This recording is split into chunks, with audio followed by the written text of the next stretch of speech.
কথা দিও না, কাউকে কথা দিও না প্লিজ। কাউকে ওই মিথ্যে আশ্বাসটুকু দিও না যে তুমি থাকবে, কারণ আমরা কেউ থাকি না। থাকার জন্য আমরা আসিনি, আমরা এসেছি কেবল চলে যাওয়ার প্রস্তুতি নিতে। অথচ এই সহজ সত্যটা ভুলে গিয়ে আমরা কি অবলীলায় বলে ফেলি, আমি আজীবন পাশে থাকব।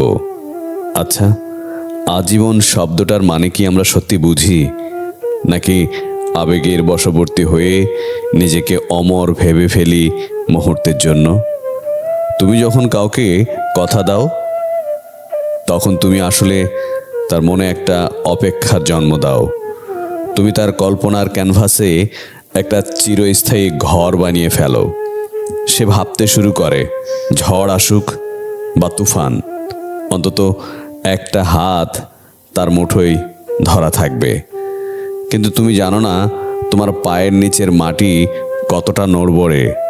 তুমি জানো না কাল সকালের সূর্যটা দেখার ভাগ্য তোমার লেখা আছে কি না।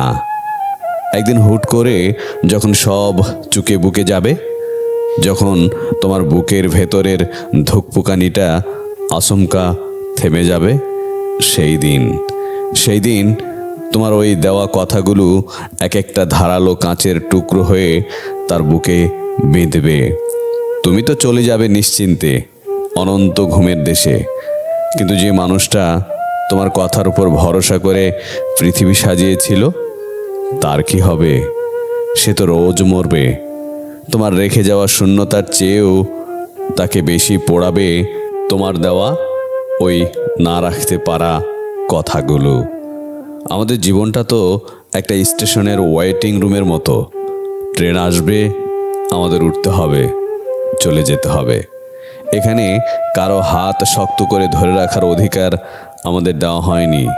আমরা বড়জোর কারো পাশে কিছুক্ষণ বসতে পারি, কিছুক্ষণ গল্প করতে পারি, হয়তো এক কাপ চা ভাগ করে খেতে পারি, কিন্তু আমি আর কোথাও যাব না